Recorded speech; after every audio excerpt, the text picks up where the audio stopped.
Institute of Technology acknowledges that our campuses are located on the unceded traditional territories of the Coast Salish nations of Musqueam, Squamish, and Tsleil-Waututh.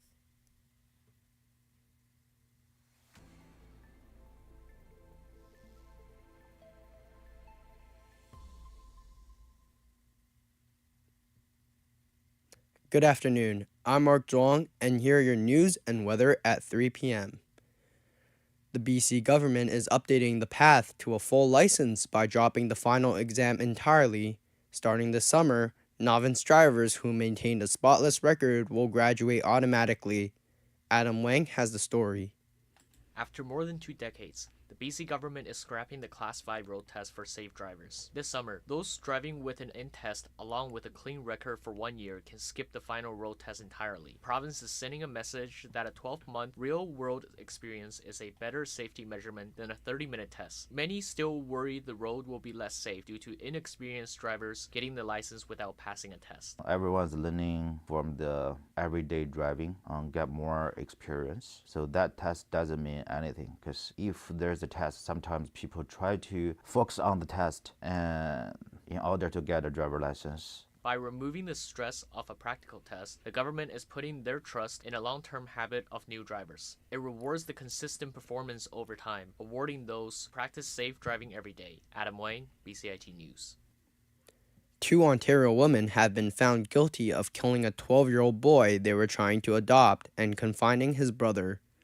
Ontario Superior Court Justin Clayton Conlan found Becky Hamber and Brandy Cooney guilty of all counts they faced. Monte McGregor, who represents Hamber, said his client maintains her innocence and her love for both boys, as well as her commitment to their well-being. The underlying facts and the story are tragic, if not horrific, and at the very least, I hope that the surviving young boy, as well as his family, has the opportunity to move forward and move on with some sense of closure. Our client will still continue to fight for her innocence. A man has been killed outside a Surrey, BC business in a daylight shooting on a busy street. Surrey police say officers were called to the business near 76th Avenue and 130th Street at about 3 p.m. Monday and found a man who has been shot. Officers and paramedics attempted life-saving measures, but the man was declared dead at the scene. Homicide investigators have now taken over the case. Police say no arrests have been made in the case and there is no information to share about a suspect. Investigators are asking anyone with information on the attack to contact police. Texas police say a man shot 5 people and 2 of them are dead at a shopping mall north of Dallas. The shooting happened Tuesday in an area known as Koreatown in Carlton. Police say it wasn't a random act of gunfire and that the victims knew the attacker. The suspect ran away but was later arrested. Video posted online showed officers with their guns drawn as they walked past doors at K-Town Plaza. Agents from the FBI and another federal agency were among law enforcement at the scene. The mother of an 11-year-old boy who was killed by carbon monoxide poisoning says she welcomes tougher rules on monitoring the colorless, odorless gas. Starting November 1st, the province of Saskatchewan says carbon monoxide alarms are to be required in all suites in multi-unit residential buildings. Marina Hills says the changes will help protect other families. Our hope and our mission was to make sure that no more children die from carbon monoxide. This law, Henry's Law, will help make sure that families and children are safe in their homes. A British Columbia Health Authority has secured a new permanent location for its overdose prevention site in Vancouver's city centre after being limited to temporary service for months. Vancouver Coastal Health says in the statement that the Thomas Donaghy overdose prevention site will be operated by social services provider Rain City Housing at 900 Helkin Street starting June 1st. The health authority says Vancouver's city centre has been without permanent overdose prevention services since the last location closed on January 31st. The Vancouver City Center overdose prevention site has seen more than 149,000 visits and responded to 480 overdoses since 2021. Prime Minister Mark Carney says retired Supreme Court Justice Louise Arbour will become Canada's next Governor General. Carney says Arbour believes that all institutions are the load-bearing walls of a civil society and that they remain trustworthy only as long as somebody is willing to hold them accountable. Arbour will replace Mary Simon, who became Canada's first Indigenous Governor General in 2021. Across more than 5 decades in every role she's held, the Honourable Louise Arbour has carried the same conviction, that a free society depends on institutions properly being held to account, that the law stands between power and the powerless, that the dignity of every person should not be a product of the accidents of geography, citizenship, or convenience. Today is Red Dress Day. It's recognized nationally to raise awareness for Indigenous female victims of violent crimes. Reporter Nevin Yekel has details about the day and what it represents. May 5th is nationally recognized as Red Dress Day. It began in 2011 after homicide stats showed that violent crimes against Indigenous women were 6 times higher than non-Indigenous women. Since then, the day has got major traction and is now an annual event to show support and raise awareness for missing and murdered Indigenous women.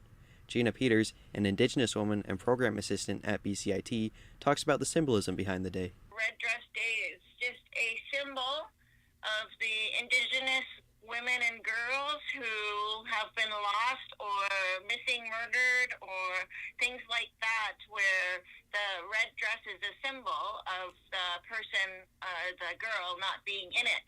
Additionally, there's many events and marches all across the Lower Mainland that take place annually where hundreds of people show up in support of the day. Nevin Yekel, BCIT News. Ottawa's decision to make its new online flood risk tool searchable only in provinces and territories that join the program is drawing criticism from some flood risk experts. Jason Thistle-Thwaite at the University of Waterloo calls it an abandonment of the federal government's role to provide flood risk information across Canada. The federal government has the responsibility of being sort of the discloser of last resort here, right? Someone has to act like the adults in the room and provide this information that almost every other country does to its citizens through a simple address lookup. The Saskatchewan government is launching a postcard survey to determine next steps on a possible social media ban for children. Premier Scott Moe says his government wants to hear directly from residents about limits for those who are under 16. Moe says the postcards ask whether there should be restrictions or some flexibility for parents to provide consent and whether any social media platforms should be exempt from limits. Moe says the feedback will help inform whether the government should implement an outright ban for youth or make no changes. The postcards are to be returned by June 30th, with results arranged over the summer, and the campaign is expected to cost up to $500,000. Saskatchewan is one of the many governments looking at the issue. The federal government and other provinces, including Manitoba and Ontario, are examining tighter restrictions. At a news conference, Secretary of State Marco Rubio says many nations want to join the U.S. in reopening the Strait of Hormuz. Multiple countries have said we got to do something about it and fix it. Is it like dozens or single digits or more than 100? Or? I don't know. I don't put a number on it. I would just tell you that here's what I would say about it. The capabilities is the issue, okay? A lot of countries would love to do something about it. They don't have a Navy, right? Or they can't get there in time, or they can't. Others, are less, that some unfortunately do have a Navy are saying, oh, we'll be involved, but we'll be involved after it's over. Well, after it's over, it's kind of like, that makes sense. In a recent update of a rare virus outbreak on a cruise ship, current situations show empty decks and gathering areas, medical teams in protective gear, and its passengers and crews waited another day for direction and the help off of the coast of West Africa. Officials say 3 passengers have died and at least 4 people are sick. Authorities say that the outbreak involves hantavirus, which usually spreads by inhaling contaminated rodent droppings. The vessel is in the Atlantic off Cape Verde. Officials say it might be moved to Spain's Canary Islands, but Spain officials said Tuesday that they were monitoring and haven't made a decision. Now in weather, it is expected to be a mix of sun and cloud with a high of 18 degrees. The UV is 6.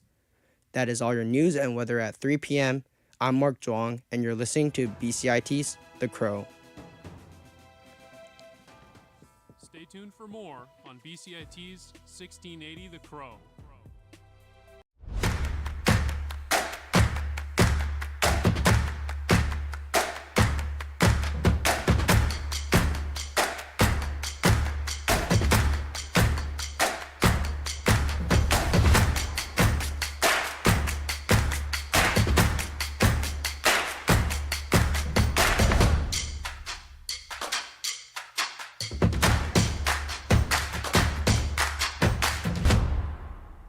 Everything is changing to digital. Everything is online. People aren't just waiting for the 6 o'clock news anymore. People want their news right now. They want to be able to go onto their smartphone, onto the internet, and see the news that they want to see.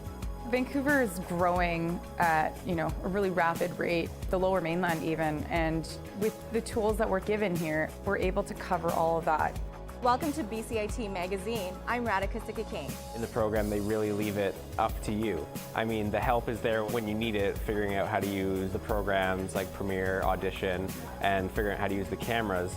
But it's up to you to sort of experiment and figure out what you can do when you go out in the field. They brought candles and flowers to remember the student who lost her life yesterday. Theresa May says the international community condemns Moscow. They really make sure that you know the basics and you are able to put out a quality product. I'm Brady Tretnero. And I'm Radhika Sikka-King.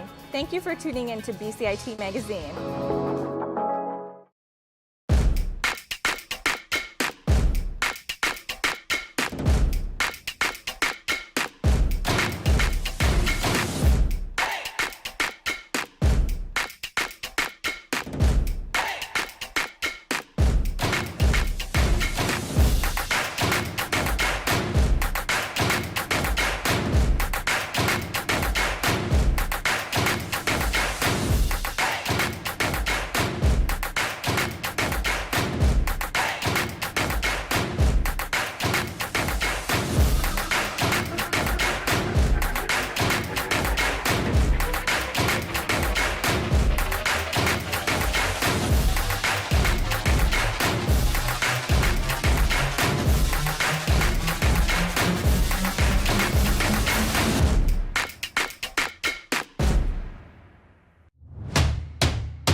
Hello, I'm Robbie Parker, and these are your afternoon sports headlines at 3:15. In the next hour, Canucks fans will find out where the team is picking in the upcoming draft, with the NHL draft lottery starting at 4 o'clock. Canucks hold the best odds to pick first overall at 18.5% and have a 25% chance to pick top 2. The lowest the Canucks can fall is to the third overall pick. If the Canucks look out, they have the opportunity to pick Penn State superstar and Canadian Gavin McKenna. The consensus number 2 overall pick, Ivar Stenberg, would be a great consolation prize if the Canucks pick 2, as he has 5 points with the Swedish men's national team, alongside Linus Karlsson, Niels Hoglander, and Liam Ogren. Caleb Malhotra, the son of former Canuck and current Abbotsford Canucks coach Manny Malhotra, is an option in the top 3 as well. Vancouver are hosting a watch party at Rogers Arena. The Sedins will also be the Canucks representatives in New Jersey. Last night in the NHL playoffs, got it for Hall. Hall, strong move coming in toward the net. They score! Taylor Hall wins it in Game 2. The Carolina Hurricanes played host to the Philadelphia Flyers in Game 2, winning 3-2 in overtime, giving the Canes a 2-0 series lead. And the Anaheim Ducks traveled to Vegas to play the Golden Knights in Game 1 of their series, where Vegas won 3-1. On the slate tonight, just one game is being played as the Colorado Avalanche host the Minnesota Wild for Game 2 in Denver. Colorado currently leads the series. Philip Gustafson starts for the Wild, where Scott Wedgwood starts for the Avalanche. Puck drop is at 5 o'clock, just following the draft lottery. For tomorrow's games, the first game of the series between the Buffalo Sabres and Montreal Canadiens takes place at KeyBank Center in Buffalo. Buffalo is coming off a series win against the Boston Bruins after 6 games, where the Montreal Canadiens beat the Tampa Bay Lightning in 7. Sabres coach Lindy Ruff said today the center, Sam Carrick, is day-to-day. Puck drop will be 4 o'clock. The second and final game has the Vegas Golden Knights playing host to Anaheim. Puck drop will be at 6:30 as the Ducks look to tie the series at 1. In league news, Tampa Bay Lightning captain Victor Hedman addressed his recent absence today. Hedman said he had to take some time away from the ice to focus on his mental health. The mental and part is just as important, if not more important, than the physical part. And like I said, this game has given me everything, but it takes a toll on you as well. Hedman also said he's in a much better place today and is excited for the future ahead with Tampa Bay. Also, Tampa Bay General Manager Julian Brisbois says head coach John Cooper is here to stay. More locally, the BCHL Conference Finals continues today as both series play their Game 3s tonight. The Nanaimo Clippers look to take a 3-game lead against the Prince George Spruce Kings, with the game taking place in Nanaimo at 7 o'clock. On the other side of the bracket, the Brooks Bandits have a 2-game lead and look to continue their dominant goal-scoring ways as they play the Cranbrook Bucks tonight at 6 o'clock in Cranbrook. In baseball news, the Toronto Blue Jays struggled yesterday against the Tampa Bay Rays as they lost the ballgame 5-1. The Blue Jays look to even the series today at 3:40, with Kevin Gausman expected to be on the mound for the Jays and Drew Rasmussen for Tampa Bay. In basketball, the NBA playoffs had 2 games last night. The New York Knicks dominated the Philadelphia 76ers, winning by 39 points in Game 1, as the final score was 137-98. The second game of the day took place in San Antonio, as the Spurs took on the Minnesota Timberwolves in their first game of the series, where Minnesota took a 1-0 series lead. Despite the loss, star big man Victor Wembanyama set the record for blocks in a playoff game at 11. Tonight, Cleveland Cavaliers are in Detroit to play the red-hot Pistons at 4, and the Canadian Shai Gilgeous-Alexander-led Oklahoma City Thunder host LeBron James and the Los Angeles Lakers at 5:30. Both are Game 1 in the series. In other sports, Canadian tennis player Bianca Andreescu defeated Sofia Kenin in straight sets at the Italian Open. Here's Bianca talking about the match. Yeah, I think also the motivation of losing to her a month ago, I had a little bit of an extra umph this tournament. But, she's a great player, and I'm just super happy I was able to pull through.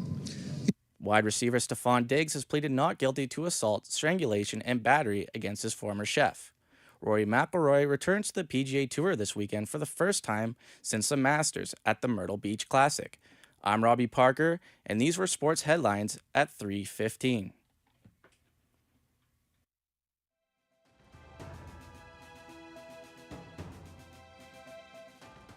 Stay tuned for more on BCIT's 1680 The Crow.